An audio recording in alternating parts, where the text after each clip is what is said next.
Bore da. Croeso cynnes iawn i chi i'n gwasanaeth. Gaethon eich sylw chi at yr hysbysiadau. Fel ydych chi'n gweld, mae gennym ni nifer o hysbysiadau ynglyn â cytun. Mae wythnos weddi Gristnogol yn wahanol iawn ym Mangor. Da ni'n cael o yn mis Mehefin, felly newch chi edrych ar yr hysbysiadau, ac os ydych chi'n medru mynd i unrhyw un o'r cyfarfodydd, fysa hynna'n yn gret. Hefyd, mae gennym ni gyfarfod blynyddol y bro. Hwn di'r cyfarfod cyntaf yn ei di gael ers sawl blwyddyn. Felly, ar yr 11, felly nos Iau, am 7 o'r gloch. Felly, dwi wedi gyrru allan y gwybodaeth i bawb sydd ar y rôl etholwyr a sydd efo e-bost sydd yn gweithio. Ond os ydych chi ar y rôl etholwyr a heb gael y wybodaeth, newch chi adaf i wybod a mi nai yrru fo allan, yrru'r gwybodaeth allan i chi. A hefyd, mae yna ran bach yn y gwasanaeth ar Sul yr 11 yn y gwasanaeth Saesneg, lle da ni'n cael rhyw 4 awr i goffau windrush. Da ni'n mynd i drio wneud hyn o bob blwyddyn o hyn ymlaen, o gwmpas y diwrnod lle da ni'n cofio windrush. Hefyd, mae Brendan wedi gofyn thwi eich atgoffa, os ydych chi yn defnyddio amlenni, newch chi ond defnyddio'r amlenni hir rydyn ni'n rhoi i chi'n hytrach na amlenni bach efo rhif anyn nhw, achos ydy hynna ddim yn gweithio ddim mwy. O fel da chi'n gwybod, os ydych chi'n talu treth, da ni wedyn yn medru hawlio'r arian yn ôl. Felly, os newch chi ddefnyddio'r amlenni hir, dwi'n gweld Neil gynnach chi yn y fan does. Gai fethu, gai ddangos i pawb?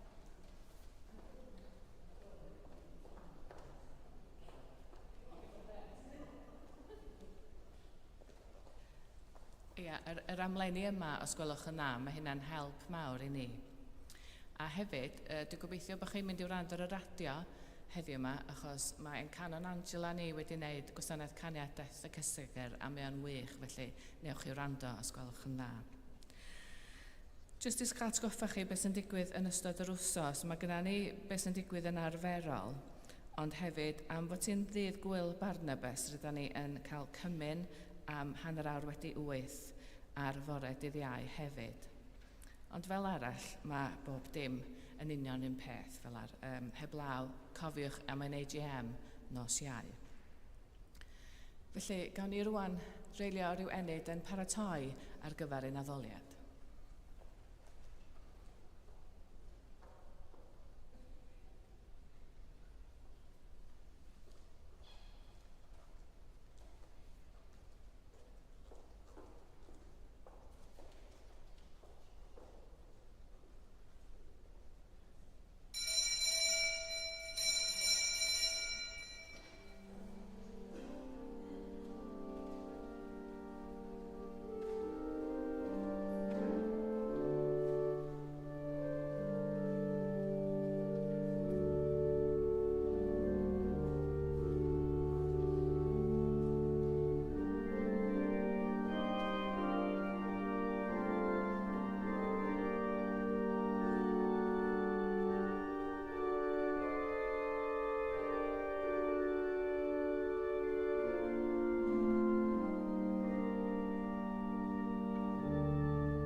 Byddwn yn ostyngedig ger bron, y Duw sy'n ein caru ni'n fwy na allwn ddychmygu y bore yma, wrth i ni ddwy'n ger ei fron, ein pechodau, a cheisio ei faddeuant a'i achad.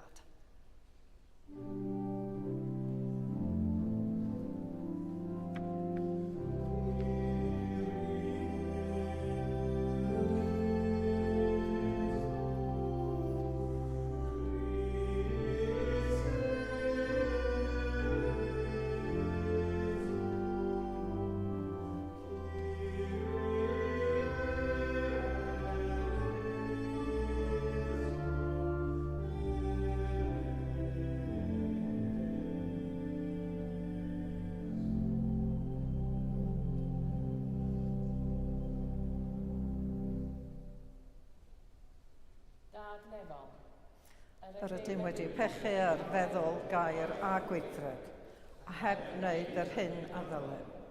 Mae'n wir ddrwg gennym, ac yr ydym o ddifri fyned i farhau, mwyn dy fab Iesu Grist a fe farw drosom. Maddeuai ni'r cwbl a'i theibio, ac arwain ni yn ei ffordd ef, i gerdded fel plant y goleuni. Amen. Yr holl alluog ddew sy'n maddau i bawb sy'n wir y difeiriol, a drwy'r hawdd eich a chryddhau o bechod, eich cadarnhau mewn daioni a cadw yn y bywyd tragwyddol, trwy Iesu Grist ein hadwyd. Amen. Gloria in excelsis Deo.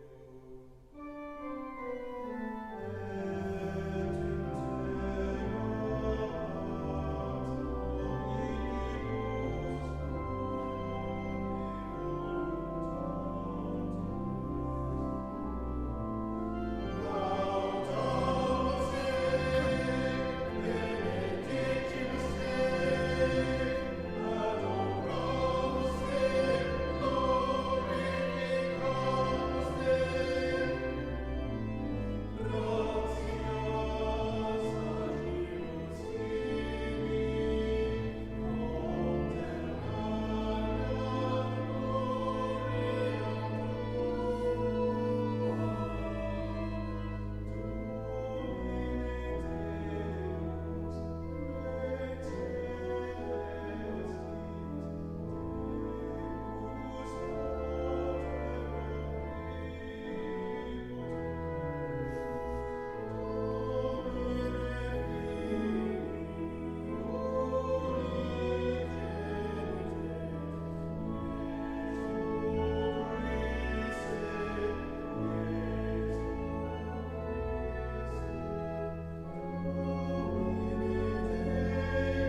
fynd yn drygarog yn gweddïau, a chan na allwn gan wendid ei natur farwol, neu dim da hefo ti.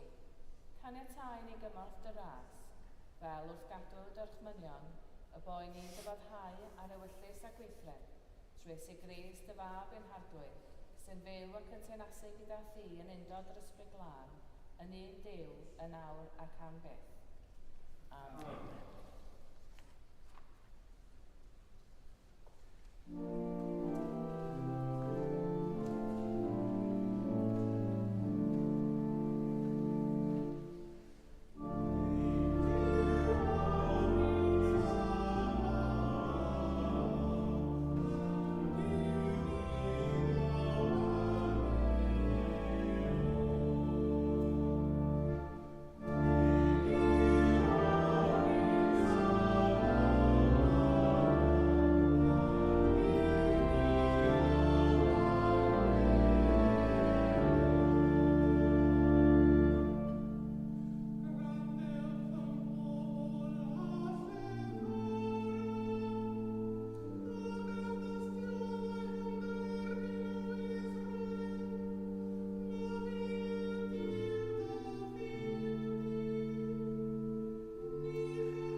Darlleniad o'r llyfr Sant Paul at y Rufeiniaid.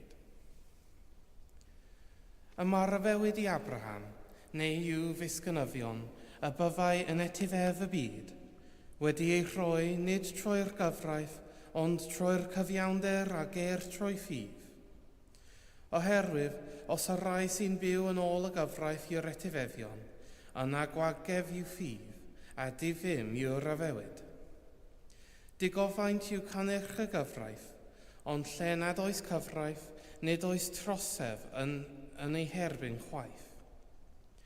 Am hynny, rofwyd y ryfewyd trwy ffydd mwyn i fi fod yn ôl gras, Fel y byddai yn ddilys I bawb o ddisgynyddion Abraham, nid yn unig i'r rhai sy'n byw yn ôl y gyfraith, ond hefyd i'r rhai sy'n byw yn ôl ffydd Abraham.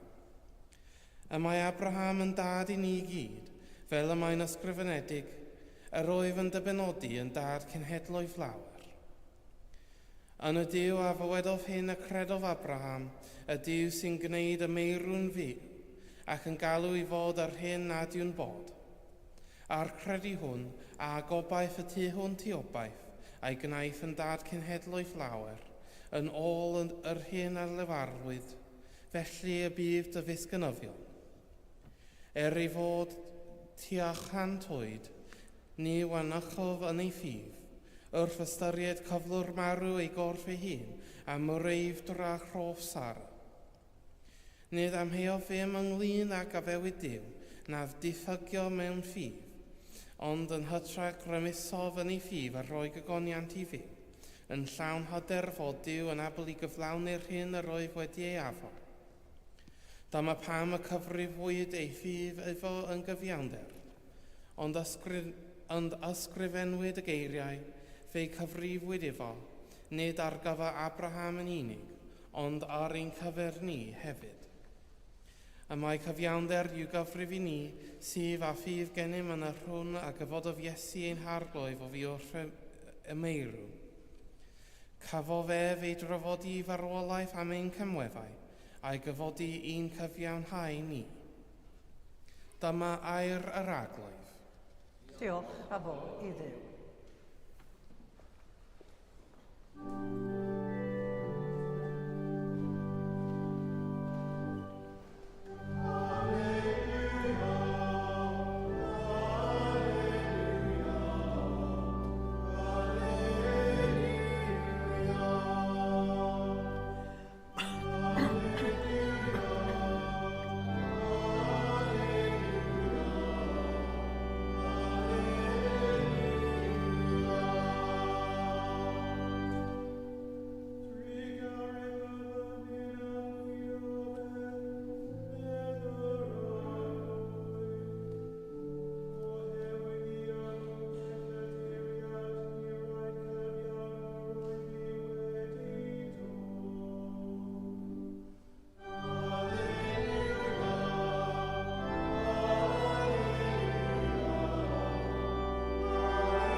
Yr arglwydd a fo gyda chwi. Gwrandewch Efengil Crist yn ôl Sant Mathew. Wrth fynd heibio oddi yno, gwelodd Iesu dyn a elwyd Mathew yn eistedd wrth y dollfa, a dywedodd wrtho, canlyn fi. Cododd yntau a chanlynodd ef, ac yr oedd wrth bryd bwyd yn ei dŷ, a dyma lawer o gasglwyr trethu ac o bechaduriaid yn dod â chydfwyta gyda Iesu a'i ddisgyblion. A phan welodd y Pharisiaid, dywed asant wrth ei ddisgyblion. Pam y mae eich athro yn bwyta gyda chasglwyr trethu a phechaduriaid? Clywodd Iesu a dywedodd, nid ar y cryfion, ond ar y cleifion y mae angen meddyg. Ond ewch a dysgwch beth yw ystyr hyn. Trigaredd a ddymunaf, nid aberth. Oherwydd I alw pechaduriaid, nid rhai cyfiawn yr wyf fi wedi dod. Tra oedd ef yn siarad fel hyn a hwy, dyma rhyw lywodraethwr yn dod ato ac yn ymgrymu iddo a dweud, y mae fy merch newydd farw, ond tyrd a rhod y law arni ac fe fydd fyw. A chododd Iesu a dilynodd ef gyda'i ddisgyblion. A dyma wraig ac arni weidli ers 12 mlynedd yn dod ato o'r tu ôl ac yn cyffwrdd ac ymyl ei fantell. Oherwydd yr oedd hi wedi dweud yn ddi ei hun, dim ond I mi gyffwrdd a'i fantell, fe gaf ei achau. A throes Iesu, a gwelodd hi, ac meddai, cod dy galon fy merch, y mae dy ffydd wedi dy iachau di. Ac iachawyd y wraig o'r munud hwnnw. Pan ddaeth Iesu I dŷ'r llywodraethwr, a gweld y pibyddion a'r dyrfa mewn cynnwr, dywedodd, ewch ymaith, oherwydd nid yw'r eneth wedi marw, cysgu y mae. Dechreusa'n chwerthin am ei ben. Ac wedi'r dyrfa gael ei gyrru allan, aeth ef i mewn, a gafael yn ei llaw, a chododd yr enwaith. Ac aeth yr hanes am hyn allan i'r holl ardal honno. Dyma efengil yr arglwydd, moliant i ti o Grist.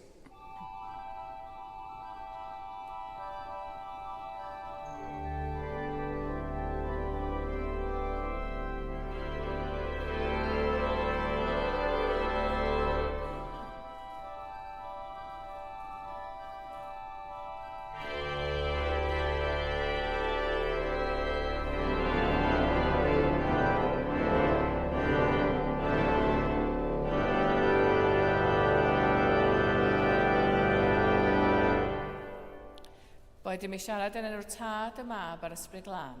Amen. Ar fy to-do list wrth yma a nesa ydy trefnu'r gwasanaeth ordeinio ddiwedd y mis.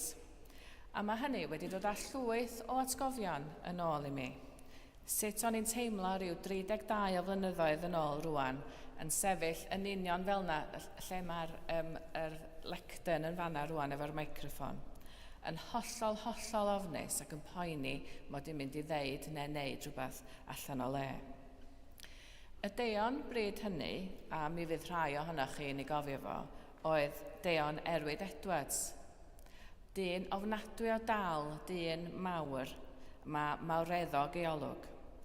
A dwi'n cofio'n wastad y ffordd oedd o'n cerdded o gwmpas, yn fawr, lle weithio mae rhai pobl tal, mae'n rhyw ymgrymyd ydyn, ond oedd o'n cymryd i le yn dda. Ond yn ystod y gwasanaeth, a ddim ond ychydig o'na ni oedd yn medru gweld hyn os oedden ni reit yn y ffrynt, roedd top i gorffan hollol syth, ond pan oedden ni'n gorau symud i fyny'r allor fawr, oedd o'n, dwi'n cicio fan hyn os yn pwynt, fedrwch chi'n gweld fi'n edrych, ond oedd o'n cicio yr hasocs allan o le, fatha i fyny fan hyn, oedd o'n edrych yn hollol fawreddog, ond o be oedd ei goesau fo'n neud yn rhywbeth hollol wahanol. Ond roedd yn rhieni fi wrth i bodda, achos oedden nhw'n methu credu'r peth, ych chi bod mae'n eglwys gadeiriol fel hyn, a dwi'n gweld y deion yn cicio hasocs o gwmpas y lle. Wel, un o'r pethau gorau mi yn ystod y 9 mis diwetha dwi wedi bod yma efo chi, ydy cael dod i adnabod yr eglwys gadeiriol mewn ffordd wahanol. Ei chorneli bach, ei mana cudd, harddwch y cerig a'r teils. Dwi'n cofio rhyw chydig o flynyddoedd yn ôl pan o'n i'n arwain encil o dynasiwn yn Nhyddewi, fy soniodd Esgob Wyn wrthai bod o mor bwysig ddod i nabod yr eglwys gadeiriol yn Nhyddewi, os ydych chi'n mynd i gymryd unrhyw ran mewn unrhyw gwasanaeth yno, oherwydd y ffordd oedd y llawr yn codi ac yn disgyn o gwmpas y lle, a oedd yna rhyw droellau o gwmpas hefyd.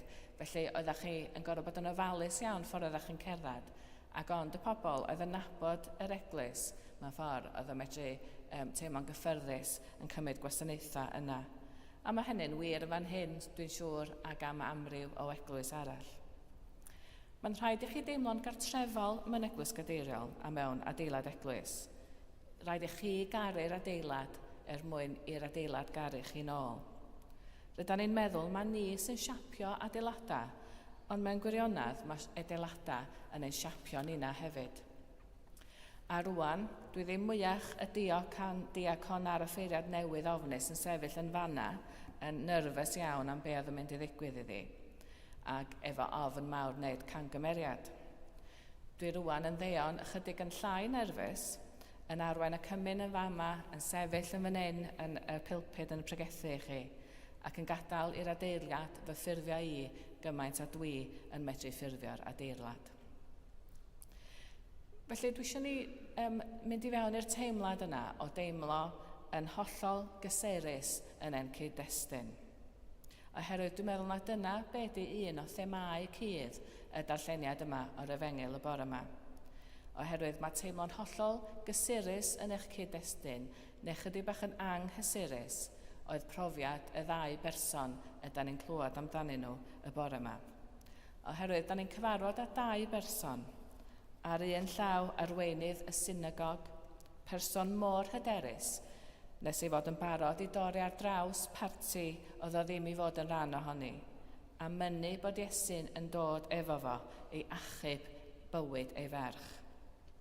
Ac ar y llaw arall, dynas sy'n ofnus ofnadwy, mor bryderus nes ei bod hi bron methu edrych i fyny at Iesu ac yn trio ei gyffwrdd o'n dawel heb i neb sylwi. Un person pwysig iawn a'r llall yn alltud yn eich gymdeithas. Roedd ei statws cymdeithasol ar wahanol blaneda bron, ond mewn gwirionedd roedden nhw y ddau yn nhw yn teimlo un teimlad yn union rhywun peth. Roedd y ddau yn desperate, mewn poen, angen help, yn daer angen iachad Iesu. Pan da ni'n sbio ar y stori yma, mae'n ddiddorol oherwydd dydyn ni ddim hyd yn oed yn cael gwybod os di Iesu'n deud unrhyw beth o gwbl i arweinydd y synagog. Fysa chi'n disgwyl iddo fo wneud ffys ohono fo, mae ddyn pwysig, ond dydy o'n wneud dim byd, dydy o'n deud dim byd wrtho fo. Y person mae o wir yn talu sylw iddi yw'r wraig gyda'r gweidlif. Mae o'n siarad efo hi, mae o'n ei chanmol hi, yn deud mae ei ffydd hi sydd wedi ei gwella hi, nid ei weithred o iachau o. Ac yn bwysicaf oll, mae yn ei galw hi'n fy merch. Yn y foment honno, mae o'n ei iachau hi, a dim jyst ei iachau hi'n gorfforol chwaith. Mae o'n adfer ei statws, mae'n chynnwys hi yn ôl i mewn i'w chymuned. Mae'n cymryd ei chywilydd oddi arni ac yn rhoi lle teilwng iddi yn y byd eto. A mae hon yn un o fy ffefrynnau straeon fi am Iesu Grist. Dwi'n caru y stori yma, a mae'n stori dwi'n mynd yn ôl ato fo bob tro pan dwi'n teimlo bod fi angen nerth o rwla. Oherwydd wrth iachau y ferch yma, mae o'n torri pob tabw a phob norm cymdeithasol. Ac yn lle bod yn flin efo hi, mae o'n rhoi ei bywyd yn ôl iddi hi. Ond mewn ffordd, gwaith hi ydy hyn i gyd ddim i waith o. Dwi'n gwybod os da chi fel fi nad yn cael eich dwy'n i fyny efo neinia reit rhyw chwyrn, ond un o dywediadau hoff y nain oedd mae Duw yn helpu rhai sy'n helpu hunain. Ac ella pan mae'r ymadrodd yma yn cael ei defnyddio allan o gyd-destun yn aml, dydy, dwi'n meddwl heddiw yma mae'r ymadrodd yn taro deuddag.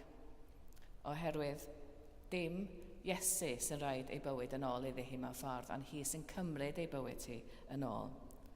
Oherwydd hi sy'n wedi estyn allan i gipio ei bywyd yn ôl.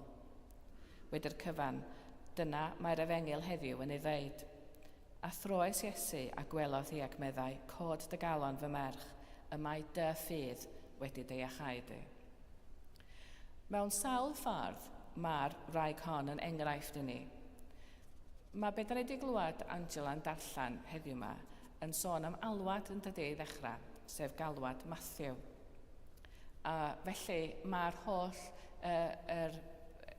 efengil bore yma yn sôn am be mae'n ei wneud, be mae'n olygu i ddilyn Iesu.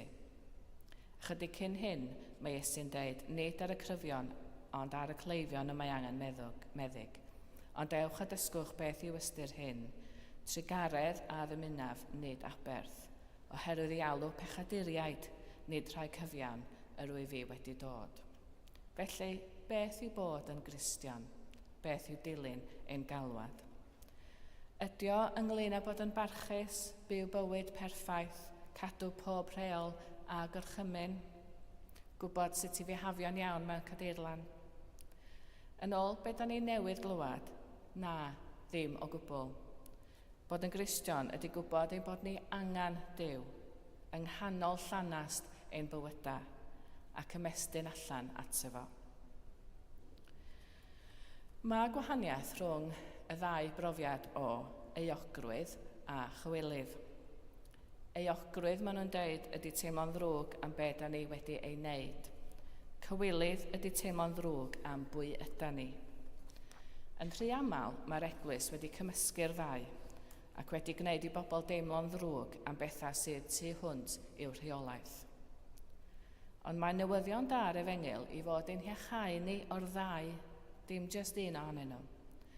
Ein bod ni'n cael maddeuant am y pethau anghywir ydyn ni wedi wneud, ydyn ni gyd wedi wneud pethau anghywir, ac hefyd ein bod yn perthyn i deulu Duw. A mae perthyn i deulu Duw yn golygu ein bod ni'n cael iachad o'n gwarth. Pan dwi'n meddwl am fy hun yma 32 flynyddoedd yn ôl yn sefyll jyst o flaen yr allor yna yn barod i gael fy ordeinio, dwi'n meddwl mae teimlad o cywilydd oedd gynnau ddeu gwir.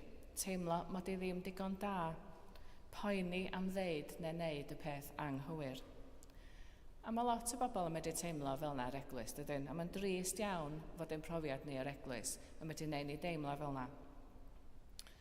Ond sut bynnag ydyn ni'n teimlo y bore yma, beth bynnag sy'n mynd ymlaen yn ein bywydau, os ydyn ni wedi medru sortio allan y teimladau yna o eogrwydd a cywilydd, neu gynnon ni ffordd i fynd. Dim ots faint ydyn ni wedi gadael Duw weithio arno ni ar hyd y blynyddoedd, neu ddim. Yr un ydy'n profiadau ni gyd heddiw, oherwydd yr unig beth mae Duw yn gofyn i ni wneud ydy ei estyn allan tuag ato fo. Yng nghanol y llanast, yng nghanol y sŵn a'r anrhefn. A mae o'n deud, fy mab, neu mae'n deud, fy merch. Dy ffydd di sydd wedi dy iachau di. Ydyn ni'n mentro credu mai dyma yn unig yw beth yw bod yn Gristion. Ydyn ni'n mentro credu mai dyna'r cwbl mae Duw yn gofyn gyda ni i jyst heddiw rwan ymestyn allan a'i gyffwrdd o. Yn enw'r Tad a'r Mab a'r Ysbryd Glân. Amen.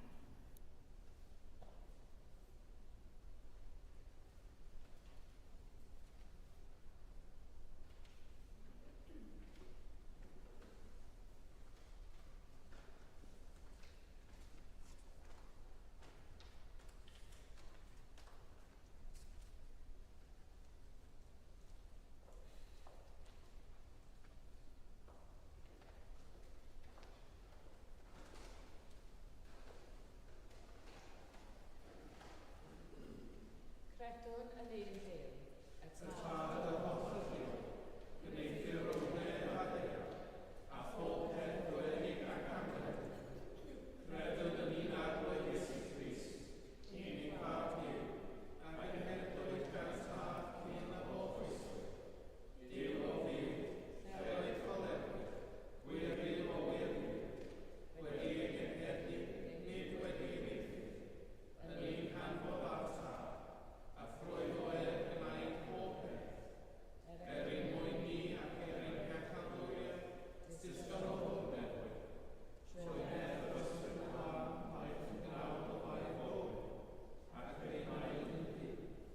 Fe'i croeshoelwyd drosodd ar Pontius Pilat, diolchel o angau ac echafu, ac tyfododd o trydydd dydd yn ôl at ysgrythurau, ac esblynodd i'r ac yn ei eisteddau yn ôl tad.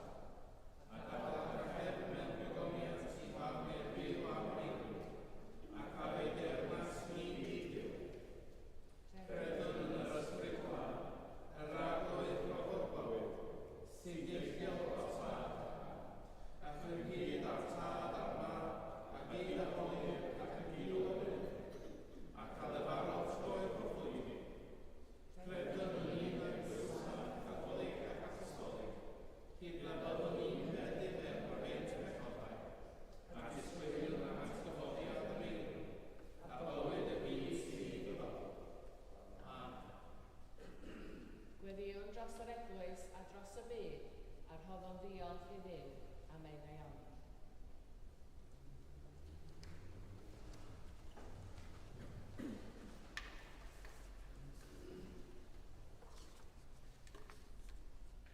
Gweddiwn. Ar ddechrau tymor yr haf, gofynnwn am arweiniad Duw, mwyn i ni weddio trwy heilioni Iesu, i roi trwy lafur Iesu, i weithio trwy gariad Iesu, ac i fyw ein bywydau bob dydd trwyddo ef. Arglwydd yn dy drigaredd. Diolchwn am arweiniad Deon Manon, Canon Tracy a staff y Gadeirlan. Gwerthfawrogwn eu cyfeillgarwch a'i gofal ohonom. Arglwydd yn dy drigaredd.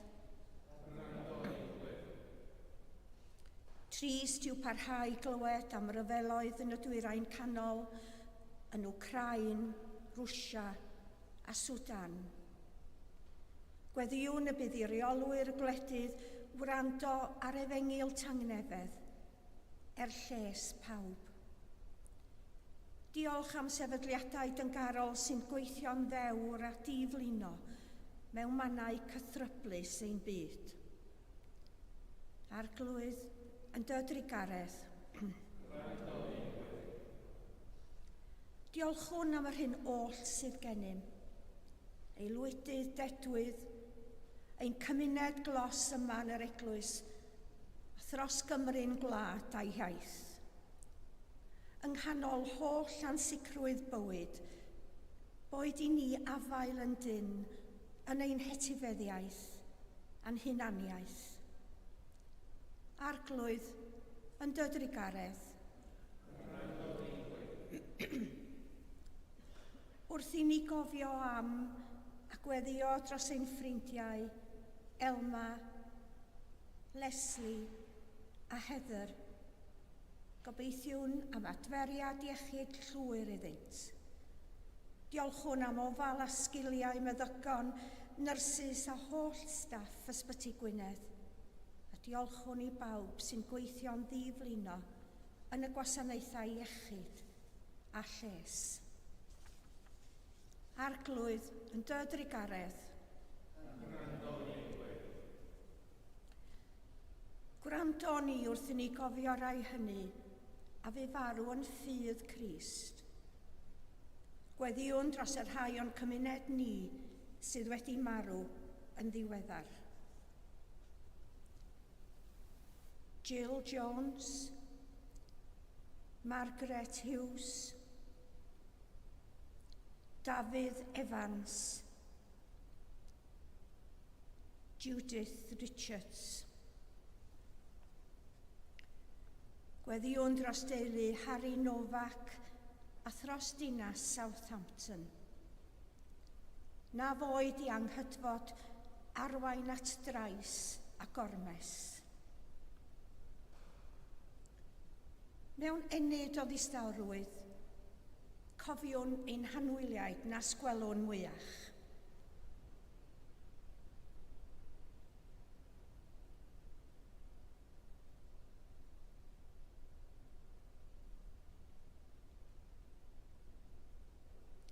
Gorffwys tragwyddol dy roeddynt o ddiw. Ched goleuni gostadol arnynt. Gorffwysed hwy mewn tangnefedd.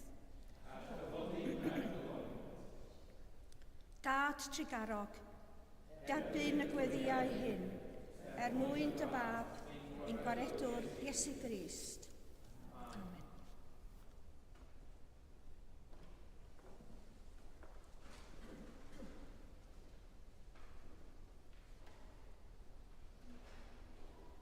Crist yw ein heddwch ni, cymododd ni a Duw myny'n corff ar y groes, deu'n ynghyd yn ei enw a'r hanwn ei dangnefedd. Tangnefedd yr arglwydd a fod gyda chi bob amser. A hefyd gyda thi. Gadewch i ni gynnig arwydd o dangnefedd. Tangnefedd.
dwylod yno. Fe ddaw i ni yn fara'r bywyd. Bendigedig fod o Duw am byth. Bendigedig wyt ti ar drwyddew'r holl gredigaeth. Trwy dy ddaioni y mae gennym y gwyn hwn i'w offrymu. Ffrwyth y wynwydden a gwaith dwylod yno. Fe ddaw i ni yn ddiod ysbrydol. Bendigedig fod o Duw am byth. Yr arglwydd a ddo gyda chi. A hefyd gyda chi. Dyrchefwch eich calonnau. Yr ydym yn ei gyfrafu at yr arglwydd. Diolchwn i'r arglwydd ein Duw. Iawn yn rhoi ein diolch ar clod. Iawn yn wir ein dyletswydd a'n llawenydd bob amser ac yn holl lle i'w diolch i ti. Dad sanctaidd, holl a lluog a beth ddiwel ddew, trwy Iesu Grist ein Hadw. Trwy ddweg fe'n gwneithos ni ar bydysawd cyfan, pan ddaeth ysbryd glân at mael, fe anwyd Iesu ni un ohonom ni. Fe'n carodd ni gymaint fel iddo farw trosom ni. Ar ddydd y Pasg, codais def o farw'n fyw, gan goncro marwolaeth a drygioni am byth. Ar y Pentecost, rhoddais yr ysbryd glân fel yr arawad Iesu, yn helpu ni i fyw yn blant i ti. Felly, yma ar y ddaear, a chyda'r angylion a'r archanylion a phawb yn y nefoedd, molianw dy enw a chanu.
nefoedd, gwrando'r weddi a gyflwynwn yn enw Iesu.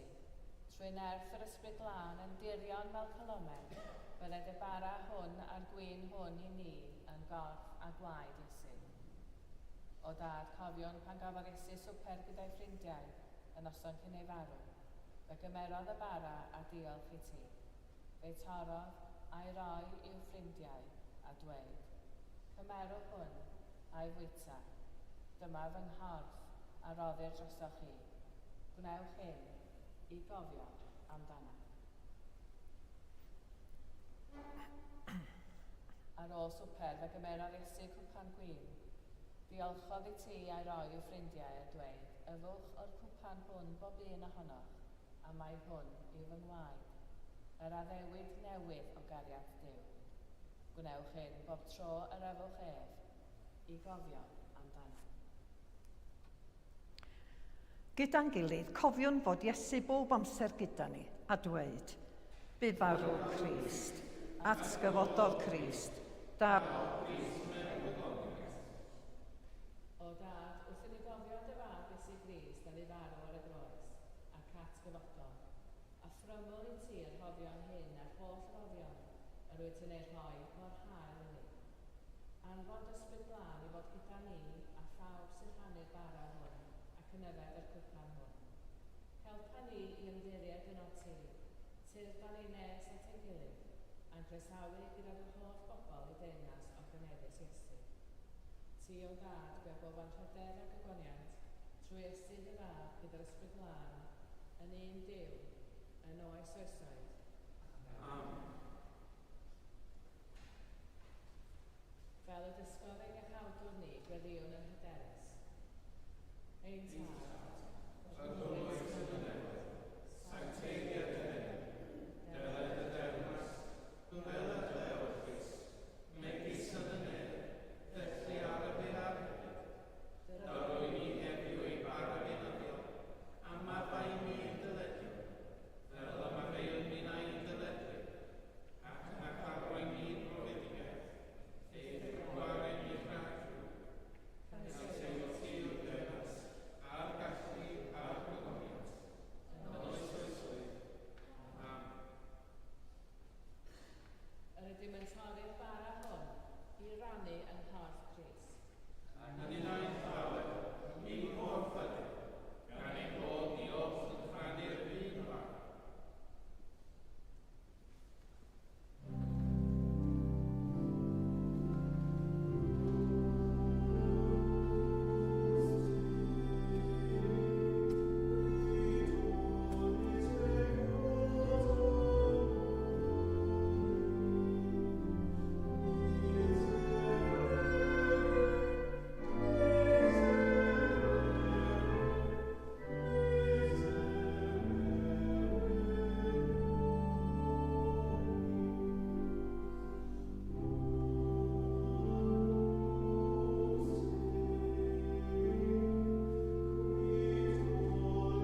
noson i le. Ei gariad sy'n rhaid. Dew'r gwirionedd. Chyffwrdd am ara'r bywyd. Cryfha ein ffydd fel y tyfwn mewn cariad at y ti ac at ein gilydd. Trwy Iesu Grist ein harglwydd atgyfoddedig. Amen. Yr arglwydd afo gyda chi. A hefyd gyda thi. Bydded yr arglwydd eich bendithio a'ch cadw. Bydded yr arglwydd lewyrchu ei wyneb anoch a bod yn drigarog wrthych. Bydded yr arglwydd edrych anoch yn gariadus a rhoi i chi dangnefedd. A bendith Duw holl y lleol, y tad, y mab a'r ysbryd glân, a fo'n eich plith ac adrigo gyda chi yn wastad. Amen. Ewch mewn tangnefedd i garu a gwasanaethu'r arglwydd. Yn enw Crist. Amen.